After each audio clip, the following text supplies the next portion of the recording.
gusto poder saludarlos y compartir con ustedes una sesión más que creo es bastante prometedor y sobre todo nutritivo para nuestro conocimiento. Esta es nuestra segunda sesión de la materia Taller de Juicios Orales de nuestra licenciatura en Derecho y Criminología.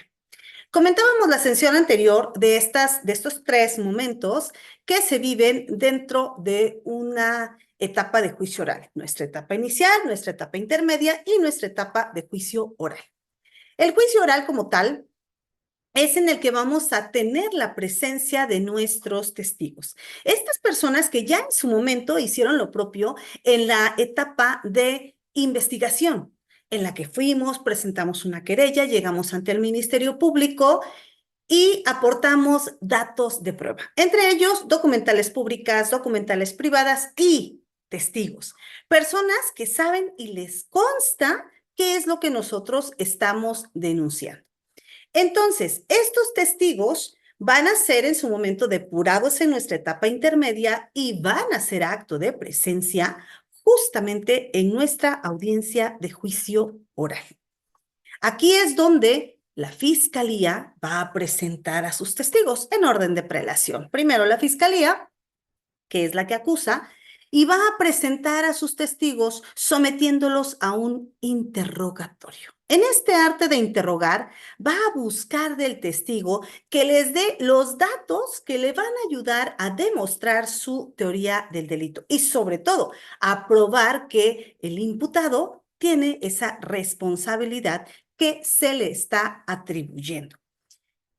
En este interrogatorio, obviamente la defensa va también a hacer lo propio para efectos de que de contrainterrogar al testigo. Si el testigo me dijo que estuvo en determinado lugar y que presenció tales hechos, yo como defensa puedo contrainterrogarlo. ¿A efectos de qué? A efectos de hacerlo caer en contradicción. Y entonces, este contrainterrogatorio que va a llegar a realizar la defensa, si ya tuvimos un interrogatorio con la fiscalía, podemos también nosotros contrainterrogar y buscar esta contradicción. Entonces, este propósito es poner en duda lo que dice un testigo, evidenciar en un momento dado que hay contradicción y que está viniendo a alterar lo que ya narró ante el Ministerio Público anteriormente. Aquí se le pregunta en el contrainterrogatorio en preguntas directas, es decir, no es como en la defensa que, por ejemplo, ¿qué está usted haciendo aquí? Y que empiece a narrar el testigo a través de la fiscalía, que empiece a narrar el modo, el tiempo y lugar en el que ocurrieron los hechos. En un contrainterrogatorio podemos señalar también esta técnica para efectos de hacer preguntas más cerradas. ¿Usted vio? ¿Usted estuvo? ¿A manera de qué? De poder buscar una contradicción. En este contrainterrogatorio directo, tenemos que interrogar al la testigo o al testigo con preguntas abiertas que le permitan explicar totalmente su respuesta. Una pregunta de contrainterrogatorio debe de ser muy específica y solamente necesita una contestación de una palabra preferible, ¿sí o no? Usted dijo que eran las tantas horas, ¿sí o no? Sí, ¿es correcto o no es correcto? En efecto, pero esto ya son para cuestiones de un contra. En un interrogatorio son preguntas abiertas. Relativamente le damos esa libertad al testigo, pero ojo, siempre tenemos que estar muy pendientes para controlar a nuestro testigo. En el momento en que veamos que el testigo ya se está metiendo en otras cosas, gracias testigo, tenemos que aprender a cómo frenarlo.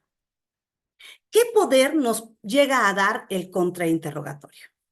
Obviamente, esta preparación va a ser clave.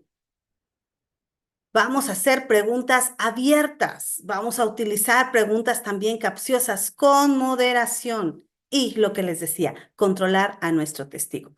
Tenemos que utilizar sabiamente estas pruebas que dentro del juicio nosotros podemos realizar. Vamos aquí con estas preguntas que vamos a realizar en un contrainterrogatorio. Lo primero, deben de estar relacionadas de alguna manera con el asunto que nosotros estamos ventilando.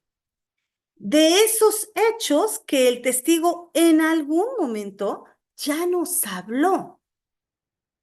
¿Durante qué? Durante ese interrogatorio directo. ¿A cargo de quién? A cargo de la fiscalía.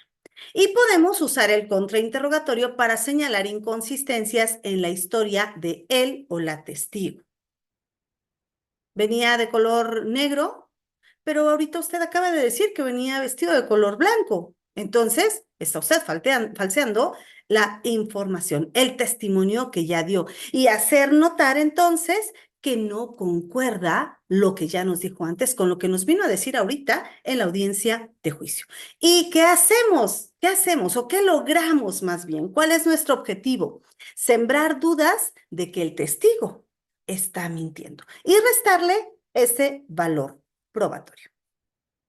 Ahora bien, vamos a hablar de las preguntas en el contrainterrogatorio. ¿A través de quién? A través de la defensa.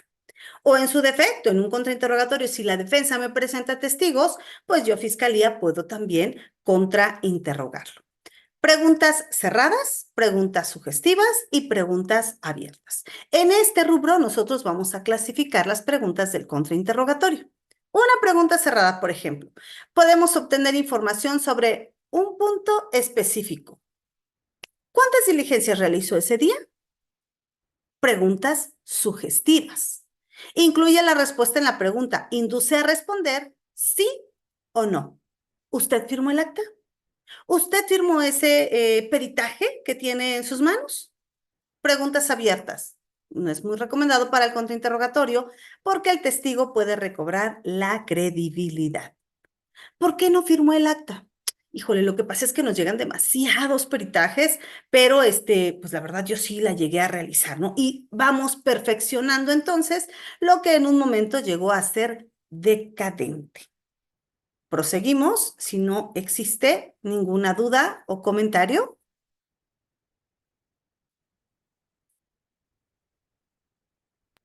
Todo bien. Gracias. Nuestro contrainterrogatorio puede incluir preguntas sobre las motivaciones de él o la testigo para dar su testimonio o cualquier parcialidad de este y que podamos tener a favor de la otra parte o en su momento en contra suya. Les decía, es esta forma en la que nosotros vamos a evidenciar que el testimonio que nos están dando simple y llanamente está siendo alterado. ¿Qué técnicas podemos utilizar en el contrainterrogatorio? Primeramente, ¿cuáles son sus objetivos? Número uno, obtención del testimonio favorable. Si ya me lo dijiste en una ocasión y ya obra dentro de mi carpeta de investigación, pues obviamente voy a obtener ese testimonio favorable. Número dos, desviación del daño causado. Número tres, destrucción o desacreditación. Ahora, vamos a ir abordando cada una de ellas.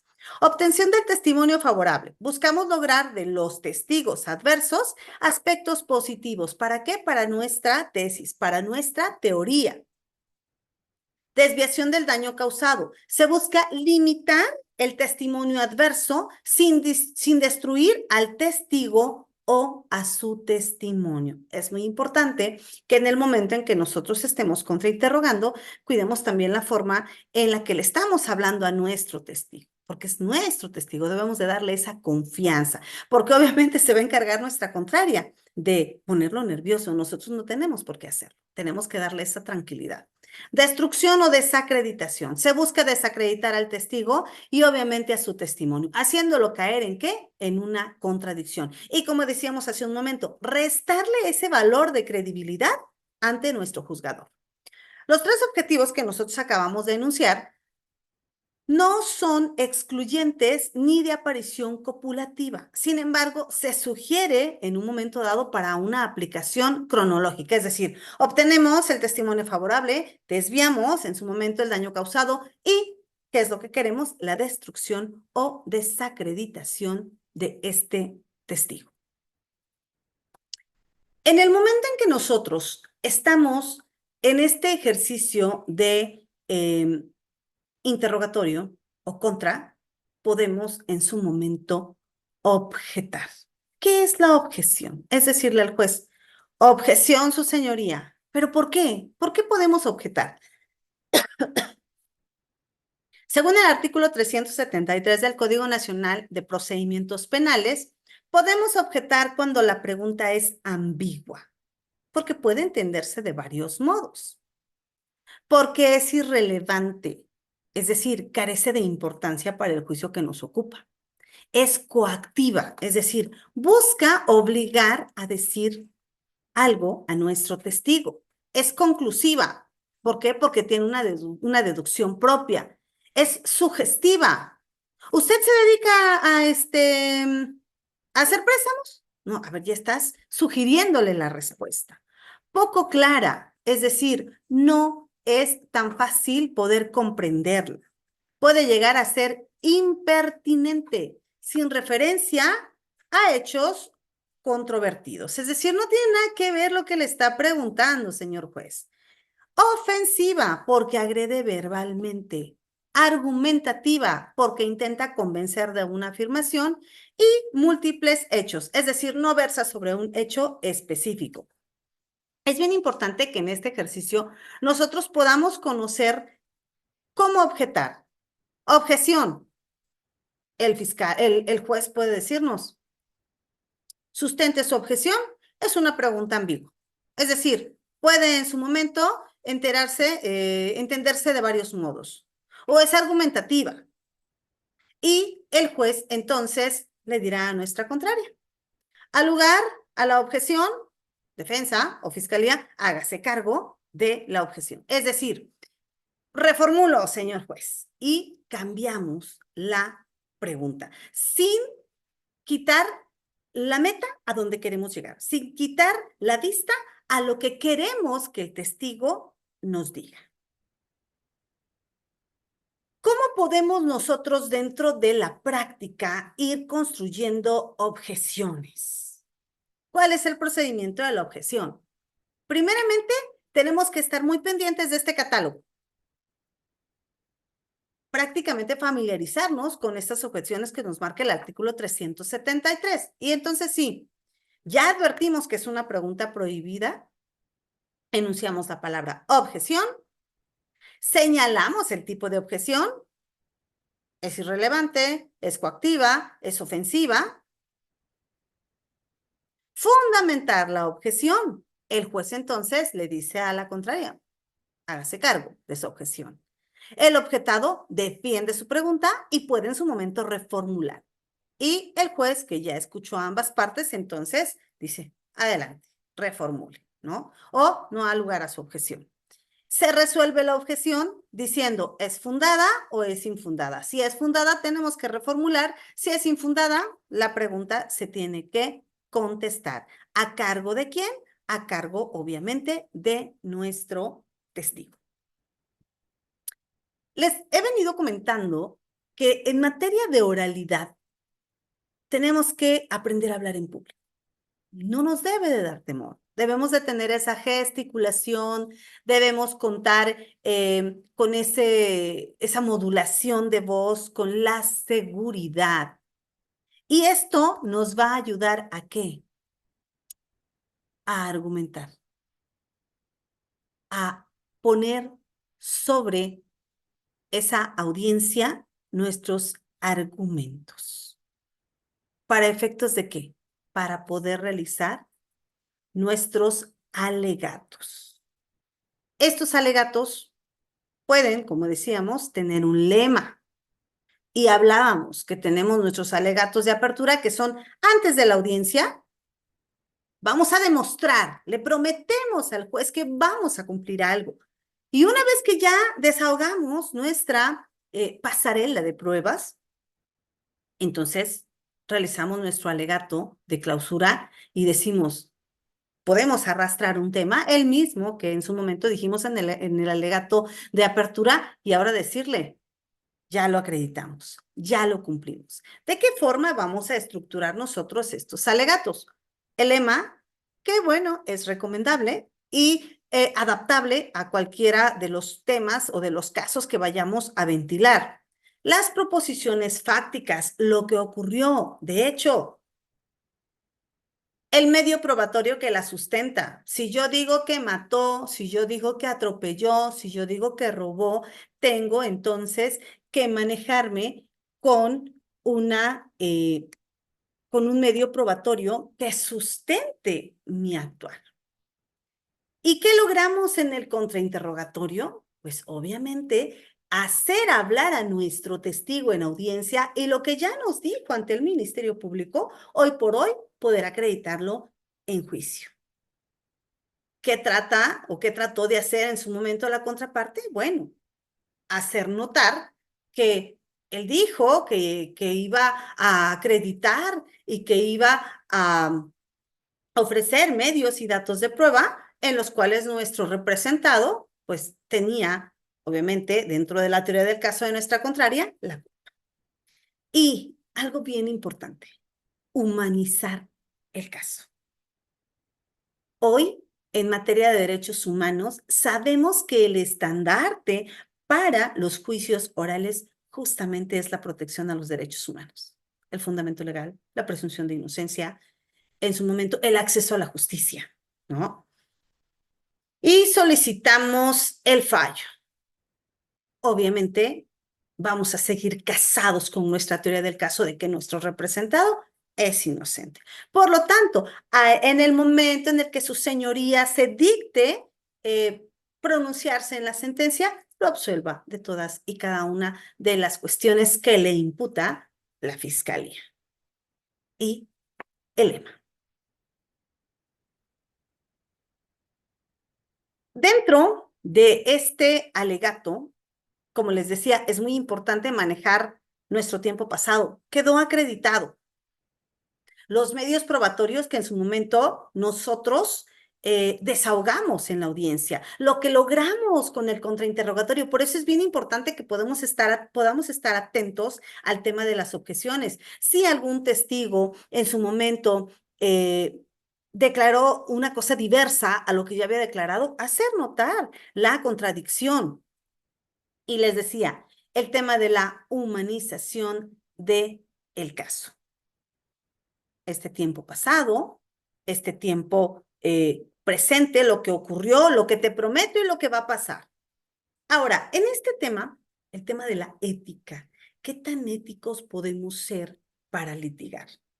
Creo que lo más adecuado es que nos apeguemos a la ética, pero dentro de la práctica me ha tocado ver a contrarios, a mis por ejemplo, al abogado que está llevando al imputado que o no la presenta, o dice que está enferma, o que él ya se enfermó, o que tiene mucho trabajo. Señores, eso es falta de ética.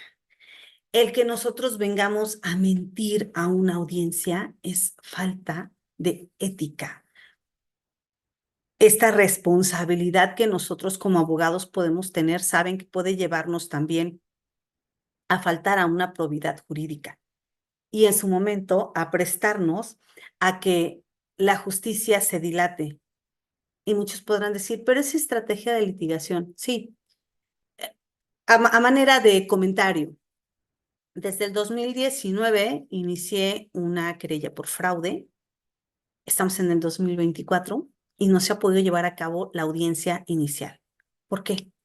Porque justamente mi contrario dice, está enferma, o de repente promueve la imputada y dice, voy a cambiar al abogado que tenía y ahora voy a señalar a Ernesto Julián para que él me represente y como no sabe del caso, pues solicito que se difiera la audiencia y ahí nos la hemos llevado hasta esta ocasión, que tenemos ya audiencia pronto, obviamente con una medida que ya impuso el juez de control y garantías para efectos de que se lleve a cabo. Pero ejemplos como estos es donde nosotros podemos saber qué tan éticos somos, qué tan apegado a la norma y al derecho.